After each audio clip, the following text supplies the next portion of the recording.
Friends, this is a channel about real life. No sugarcoating, no lies, only men's stories full of struggle, betrayal, and loss. It's about those who life knocked down, but who still found the strength to rise and keep going. If you seek honesty, strength, and inspiration, you're in the right place. The mountains were silent that morning. Wrapped in a veil of white snow fell slowly, layer after layer, turning the world into something both beautiful and cruel. The wind was sharp, like knives slicing across skin, and the air was so thin that every breath felt stolen rather than earned for most. This place was a prison, a cage of ice, but for him, the man who carried both sorrow and fire in his chest, the mountains had become something more, a stage where his fate would be decided.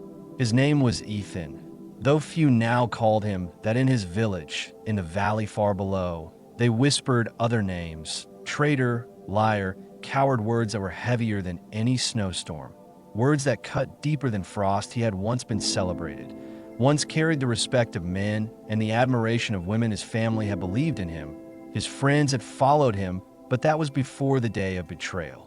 It had not been his crime. That truth was the fire that burned in his soul. He had been accused of something he did not do, of abandoning his men in the mountains, of leaving them to die when the storm struck. The bodies had never been found. Only whispers carried down with the avalanche. He alone survived that survival. Instead of proof of strength, became a curse. He must have run, he must have chosen himself over them, they said, and once the rumor had spread, nothing could erase it.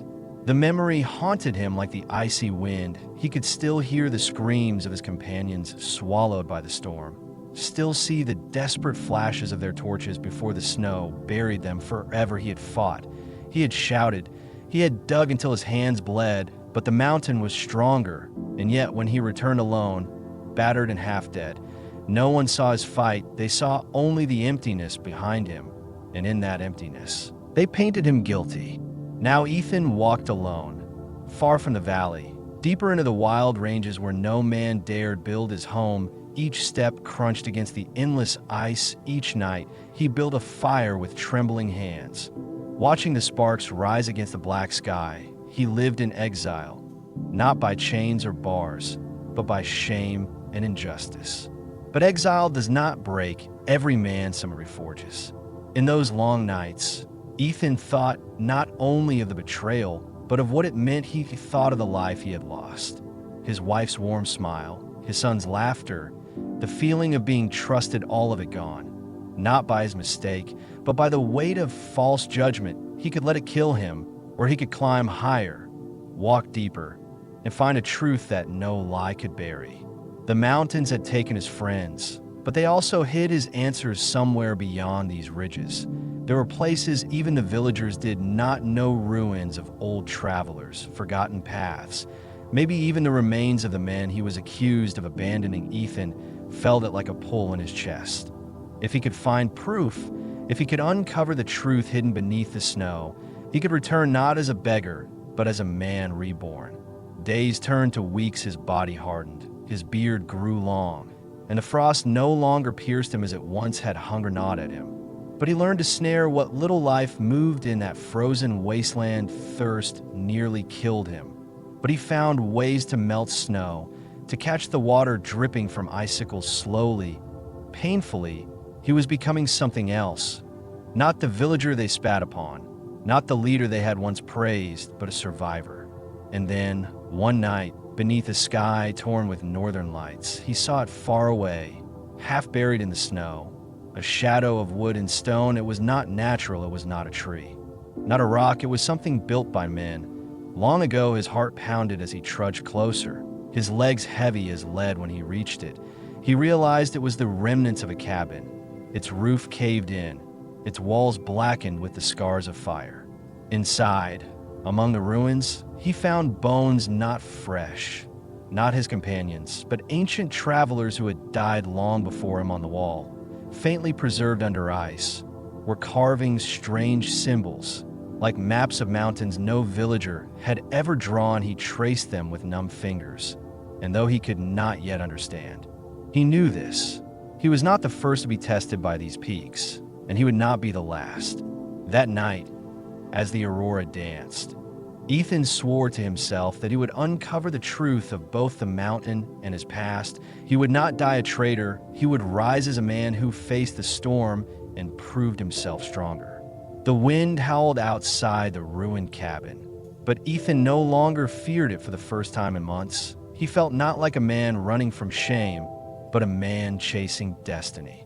The next morning, the storm had eased, but the mountains still seemed alive with whispers that only Ethan could hear. Every ridge held a secret, every shadow seemed to watch him, as if the world itself were judging his steps. He packed what little food remained in his bag, slung over one shoulder, and began to climb higher, following the faint trail of footprints in the snow. He did not know whose they were, or whether they had been made yesterday or decades ago, but instinct told him that they were connected to what he had been searching for since the moment the mountains had claimed his friends.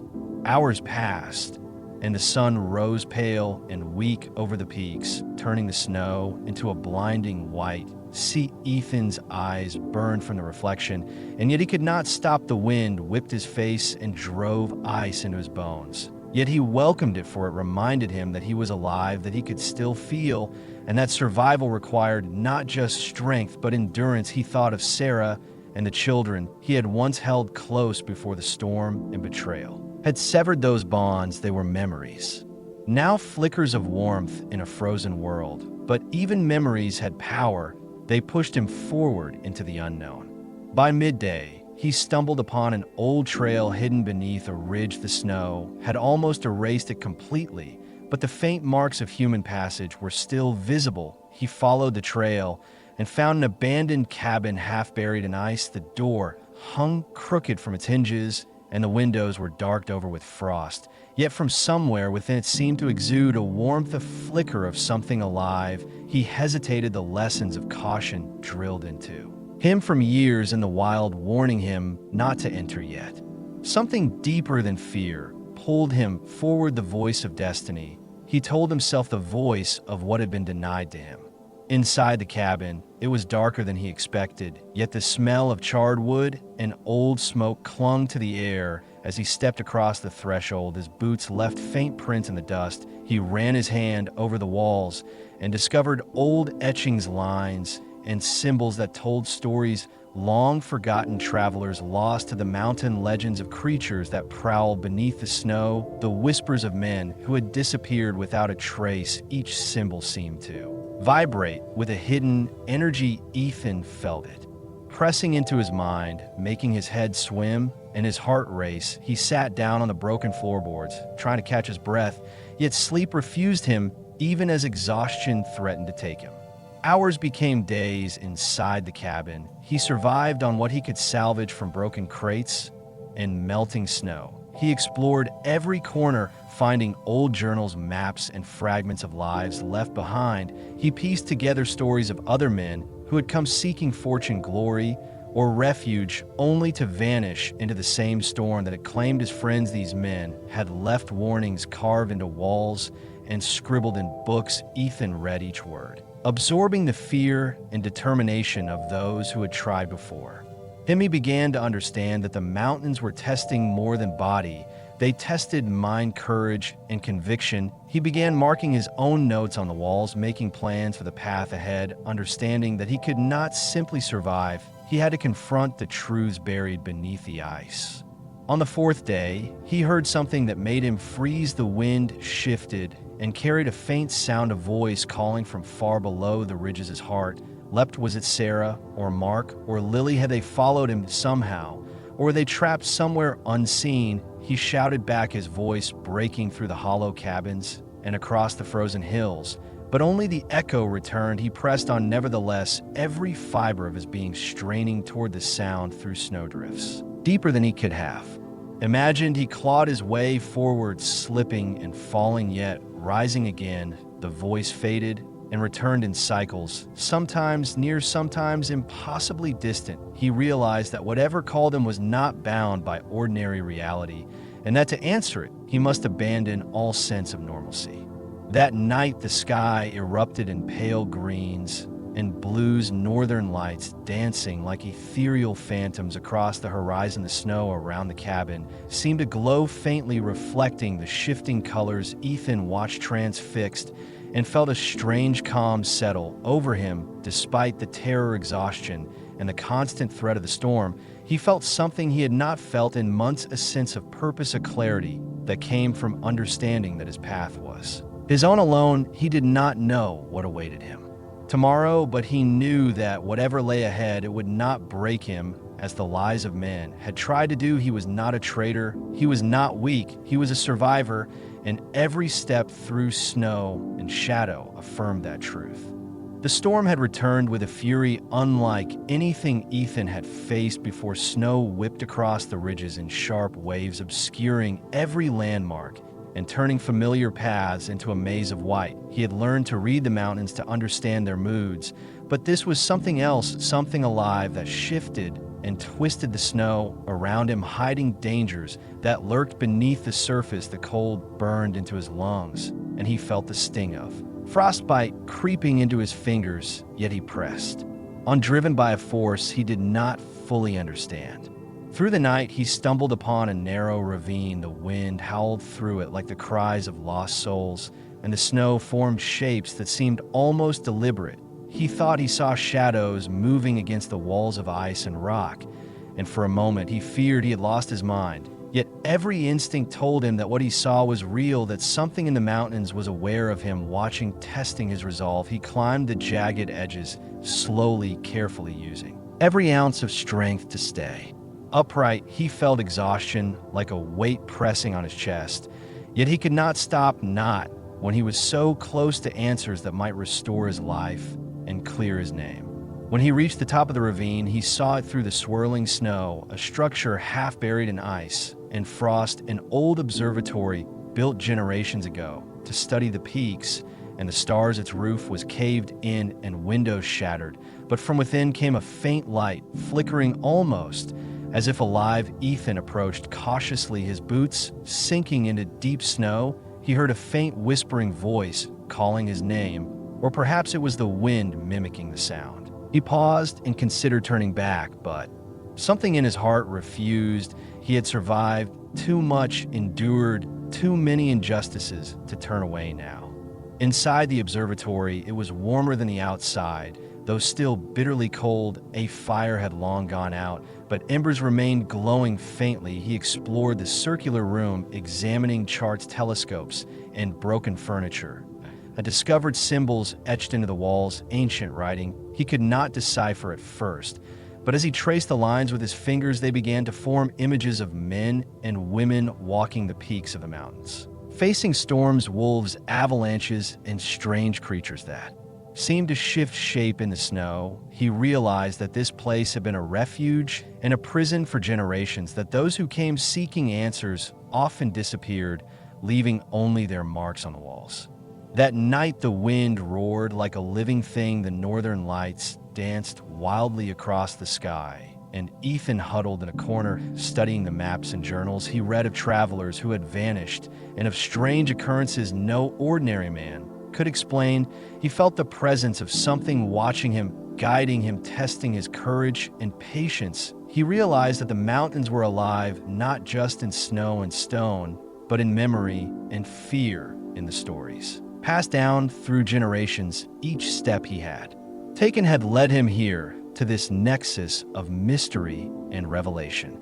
Over the following days, he navigated treacherous paths, guided by the symbols and whispers. He encountered creatures of frost that moved at the edges of vision, shadows that mimicked his movements, and voices that echoed through ravines calling his name. He survived on frozen streams, and what little food he could carry. He learned the rhythm of snowstorms, the patterns of wind, and the hidden dangers lurking beneath what appeared calm and still. Each challenge strengthened him, his body hardened, his mind sharpened, and a quiet resolve grew in his chest. He was no longer the man accused of betrayal. He was a force shaped by snow, wind, and injustice.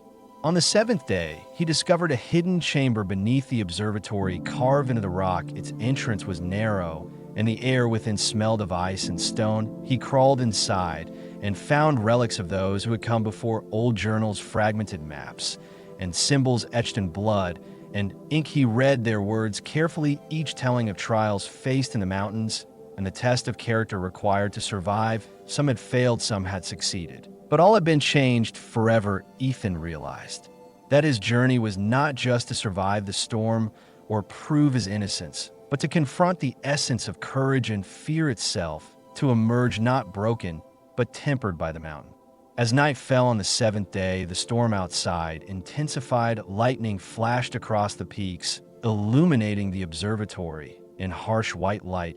Ethan stepped outside, feeling the wind tearing at his clothes and biting into his skin, yet he smiled because he understood finally that the mountain did not judge him as guilty or innocent. It only tested the heart and spirit of those who dared enter its domain. He felt the injustice of the village, fading like distant echoes replaced by the understanding that truth and survival often lie not in the eyes of others, but in the strength of one's own will.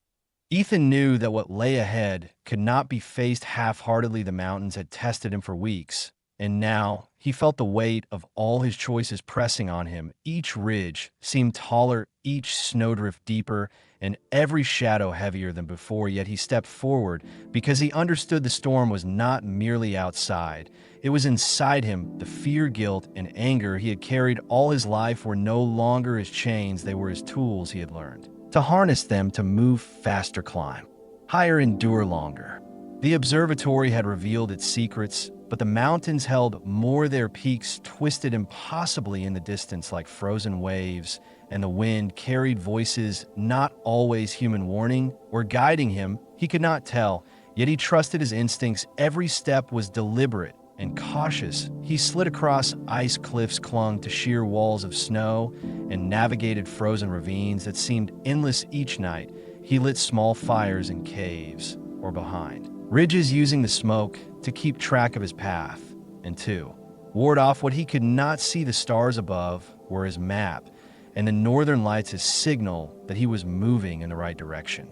On the 10th day, he came to a ridge overlooking a valley shrouded in thick mist and snow. He could see a structure barely distinguishable through the storm. Its towers leaned as if weighed down by the cold and frost, yet inside light flickered dimly, as if someone or something awaited him. Ethan's heart pounded in both fear and anticipation. He had no idea what he would find, but he understood that this was the place the mountains had been guiding him toward. Every step he had taken since the storm began, he clenched his fists and began the final descent.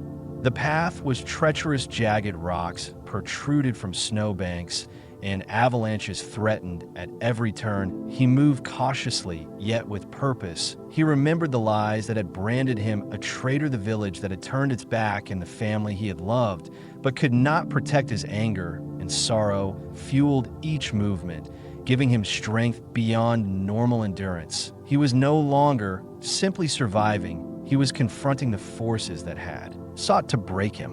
When he arrived at the base of the valley, he saw them, the shadows of figures moving between the broken walls of an ancient fortress half buried in snow. They were taller than men, their shapes flickering and unnatural, and yet he sensed a humanity twisted by time and ice. As he approached the gates, he heard whispers calling his name, beckoning him inside. He hesitated only a moment before stepping into the light of the flickering torches, and the shadows within shifted closer. Inside the fortress, Ethan felt a presence that pressed against his mind like the storm pressed against his body. The air was thick with anticipation, and something unearthly watched him from the corners. He moved forward, guided by instinct and memory of the voices that had haunted him since the disappearance of his companions. His steps echoed against stone walls and through corridors littered with relics of travelers lost and forgotten. The shadows shifted and whispered secrets that only he could hear, testing his courage and the truth of his own heart. Hours passed like days as Ethan navigated the fortress, its hidden chambers and icy halls. He encountered trials designed to measure his resolve. His fear confronted him as illusions of his family lost, his friends frozen and screaming in the cold. Each challenge pushed him to his limits, and beyond. Yet he endured. The mountain had not abandoned him. It had refined him, teaching him that survival required both body and mind, and that injustice could be countered only by understanding and courage. By the end of the night, he reached the highest tower, the one that seemed to pierce the sky from the outside. Its windows were broken, but inside he found a room untouched by snow or storm relics from the past, where carefully placed a journal lay open and a single candle flickered. He read and understood the history of those who had come before him, all accused of failure, all tested by the mountains, and all transformed. If they survived, Ethan had endured the storm, the snow, and the shadows, and now he was ready. Ethan sat in the highest chamber of the fortress, watching the northern lights twist across the sky. The cold outside was absolute, but here he felt a strange warmth, a calm that came from understanding. He traced the ancient journal with trembling fingers, reading stories of those who had survived the trials and those who had failed. Some had perished, succumbing to fear. Others had been lost to the illusions the mountains conjured. Yet all had left a mark on the world, waiting for someone to continue their legacy. He realized that his journey had not been simply about clearing his name, but about becoming the kind of man who could endure the impossible. The shadows that had haunted him since entering the valley now seemed less threatening. They moved with purpose, guiding him to a hidden alcove where a single relic lay. It was a crystal encased in ice, faintly glowing and humming with energy. He understood instinctively that this was the heart of the trials, the focus of the mountain's test. His hand hovered above it, and for a moment he hesitated, remembering the betrayal, the village, the loss, the accusation, the shame. Yet all of it seemed distant now, replaced by clarity and the steady pulse of determination. He grasped the crystal, and a wave of light surged through him. Images of past travelers and their struggles flashed before his eyes. The whispers became a chorus, speaking truths and lies, histories and secrets all intertwined. He felt the injustice he had suffered dissolve, not because the world would recognize him, but because he finally recognized himself. He was not guilty. He was not weak. He had endured and learned and emerged stronger than any storm could destroy.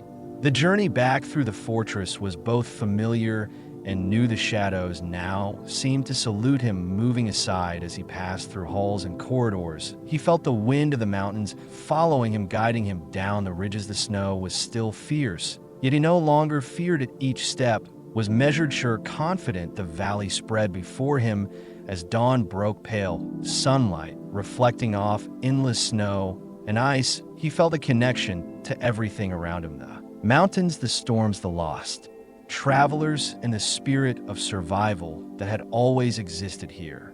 When Ethan finally descended to the lower slopes, he saw the village in the distance, the familiar shapes of roofs and roads appearing like ghosts through the haze. He wondered how they would react to him if he returned. They had condemned him in his absence, blamed him for what he could not control, dismissed his survival as luck or deceit.